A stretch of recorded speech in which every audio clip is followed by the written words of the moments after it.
la base du mot de l'intention, c'est quelque chose qui est finalement très important parce que on parle souvent d'intention, manifester ses intentions. Enfin, les gens en parlent beaucoup en ce moment parce que manifester des choses, c'est devenu à la mode, bref, ce genre de choses. Alors que, désolé, vous allez beaucoup me voir me gratter, hein, alors que normalement, manifester des choses, c'est quotidien. C'est tout le monde, c'est quotidien, il n'y a pas de...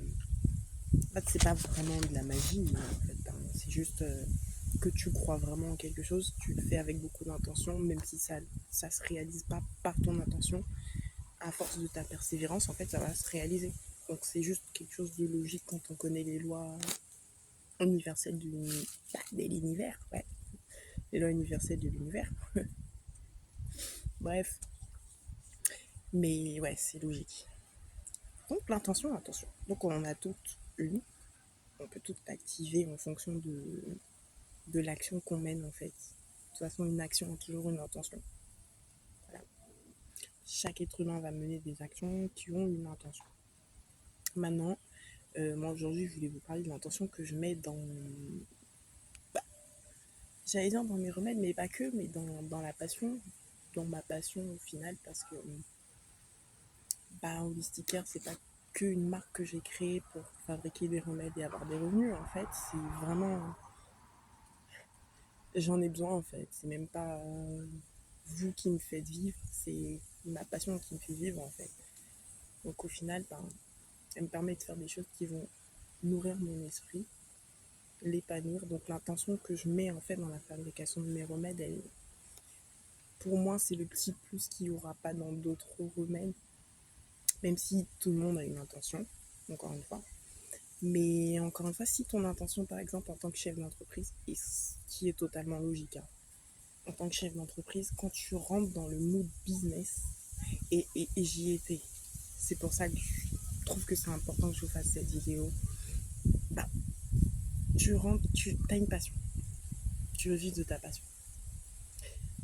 Et ben, tu vas devoir avoir des résultats, tu vas devoir produire des résultats, même si c'est pas pour quelqu'un, tu vas devoir produire des résultats pour toi-même pour pouvoir continuer de faire vivre ton business. Et du coup, tu rentres dans le truc où ton intention, elle devient biaisée finalement parce que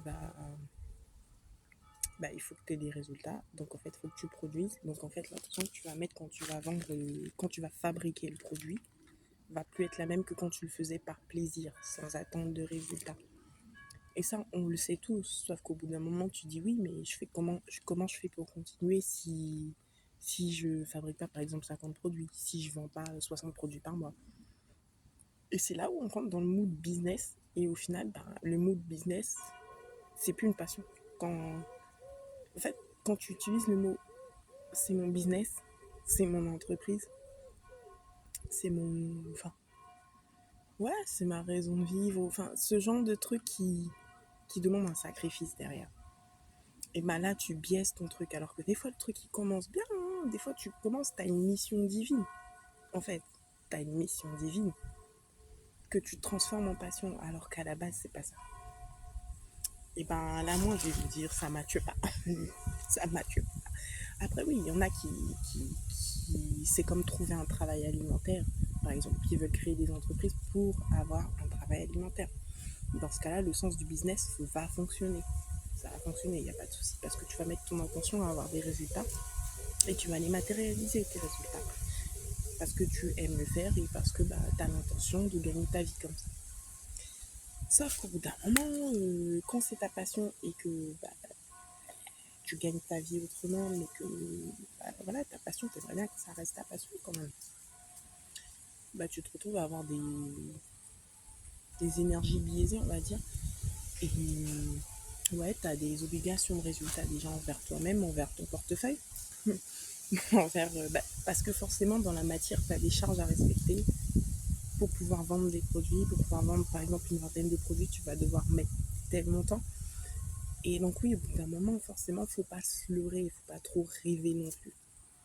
Faut pas rêver, mais faut se positionner. Dans le sens où si tu sais que ton rêve, c'est une passion, le transforme pas en business. Ça vaudra pas le coup parce que tu vas perdre ta passion et à la fin, tu vas perdre ton business parce que tu sauras plus pourquoi tu es là.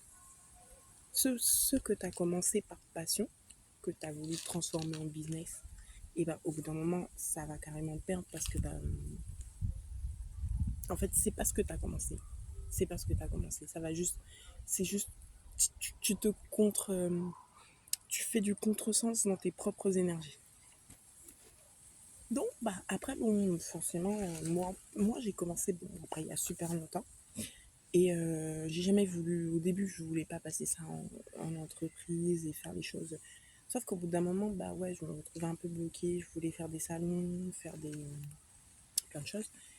Et ouais, donc l'étape d'entreprise administrative était quand même assez importante. Avoir un laboratoire physique pour pouvoir fabriquer des produits avant de les vendre, c'était important. Sauf que pour moi, qui vit toute seule depuis que j'ai commencé cette aventure et qui met mon salaire dedans, enfin, un local, plus l'URSSAF, enfin, j'ai trouvé que ça faisait beaucoup pour une passion. Alors oui, j'ai tenu depuis 2020, ça va faire maintenant 3 ans, que du coup, administrativement, Lusticker est une marque déposée et tout ça. Sauf que du coup, bah, dans le quotidien, les actions n'ont pas changé, à part administrativement. Mais du coup, tu te retrouves à devoir payer plus que ce que tu ne vends.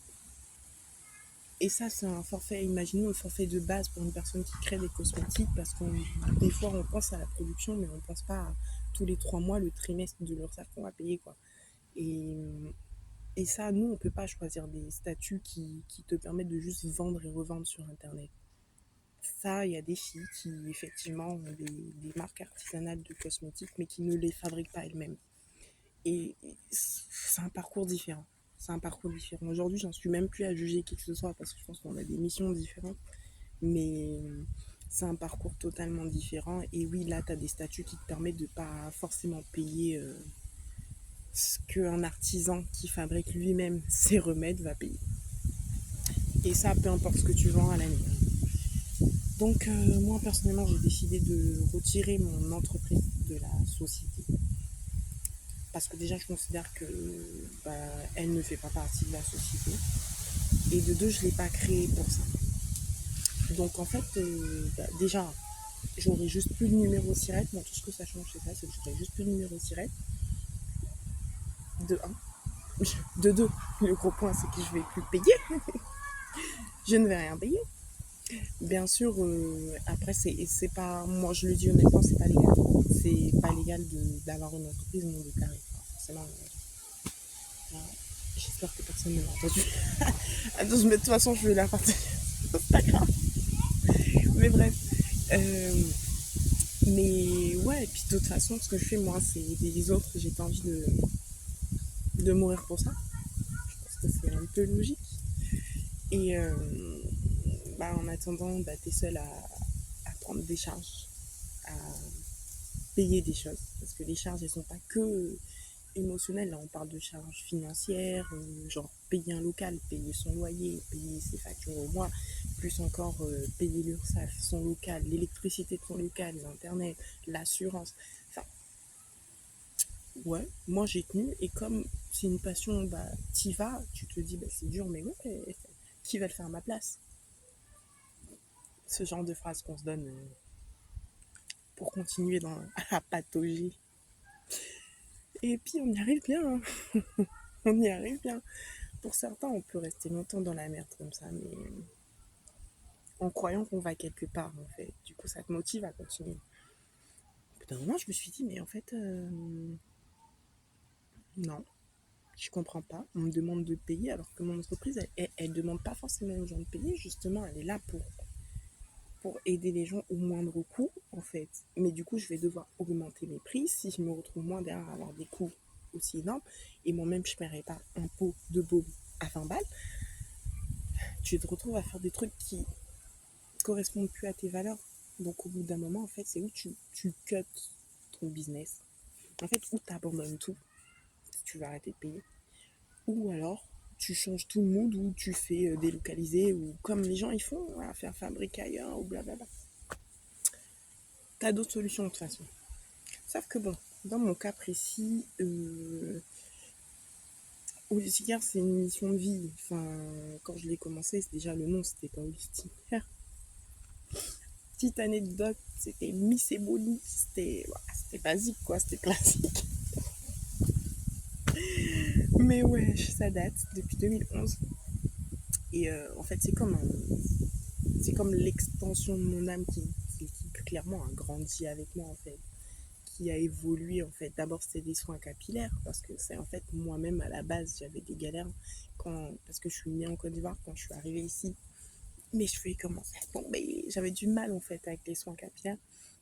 Et je sais que les soins que moi j'avais, en fait, que j'avais au bled, ils étaient assez simples, ils n'étaient pas complexes et tout. Donc le beurre de karité et tout ça, c'est des trucs que j'avais du mal à trouver. J'avais du mal à trouver des formules. Si le beurre il durcit, enfin bref, galère. Et pourtant j'avais des longs cheveux quand je suis arrivée ici. Je suis la bref, quelle star. Mais donc ouais, c'était vraiment une volonté de retrouver déjà les produits qui me permettaient juste de maintenir la santé de mes cheveux en fait. C'est comme ça que ça a commencé. Et de fil en aiguille, je faisais des recettes pour mes cheveux. Et puis forcément, les filles qui se retrouvaient avec les mêmes soins, les mêmes types de cheveux que moi, même si elles sont pas forcément bien en Côte d'Ivoire d'ailleurs, en fait, ouais, nos cheveux, des fois, ils étaient pas. Maintenant plus. Mais bon, moi, je vais avoir 32 et à- dans ma quinzaine, là-bas, nos cheveux, ils n'étaient pas du tout respectés. Hein. Mais jusqu'aujourd'hui, de toute façon. Mais donc, ouais, on galère. Et donc, les produits ils intéressaient d'autres personnes. J'étais à résidence universitaire à cette époque. Et c'est comme ça que j'ai commencé à me faire pas mal de clientes. Enfin, au début, c'était pas vraiment des clientes. C'était, vas-y, je te fais une crème si tu veux. Enfin, c'était jamais l'idée de business pour moi. Et depuis que je suis petite, c'est ça, en fait. C'est aider les gens. Oh, mais tiens, t'as un petit bobo, je vais écraser tes plantes pour toi. Non, pour moi, en fait, ça n'a vraiment pas démarré en idée de business. Et c'est même pas le remède qui a été un business pour moi, en fait. C'est l'idée du remède, c'est vraiment quelque chose qui. C'est moi. En fait, on aurait pu carrément me donner comme prénom remède. Non, tu vas venir, tu vas me raconter un problème, je vais vouloir te trouver une solution. Genre, c'est genre. C'est moi. Donc, en fait, c'est vraiment pas. J'ai pas envie d'un business, j'ai pas envie de résultats. Moi, j'étais là pour avoir une nourriture pour mon âme. En fait, c'est ça, pour nourrir mon âme. Parce qu'en fait, aider les autres de cette manière-là précisément, c'est ce qui nourrit mon âme. Donc, je me suis dit, bon, euh, je continue. Pour l'instant, oui, effectivement, je prends à chaque fois de mon salaire pour pouvoir continuer à vivre de ma passion et tout. Mais c'est comme par exemple ceux qui travaillent et qui vont, je sais pas, faire des commandes Chine ou alors faire des voyages ou quoi. Moi, c'est pareil, mon budget loisir de mon salaire, il va là. Sauf que forcément, au bout d'un moment, ça suffit pas. Au bout d'un moment, tu te retrouves à avoir pas mal de commandes depuis que j'ai ouvert la boutique Etsy et tout. Enfin, pas mal. Au-delà, en tout cas, de tes moyens. Et c'est là où tu deviens un petit peu serré dans la boîte, quoi. T'es serré dans la boîte, t'as envie. Tu sais pas si tu dois grandir, tu dois. Or que finalement, c'est très simple. C'est simple. L'idée est de juste garder le business comme tu l'as commencé, enfin garder l'idée comme tu l'as commencé en fait.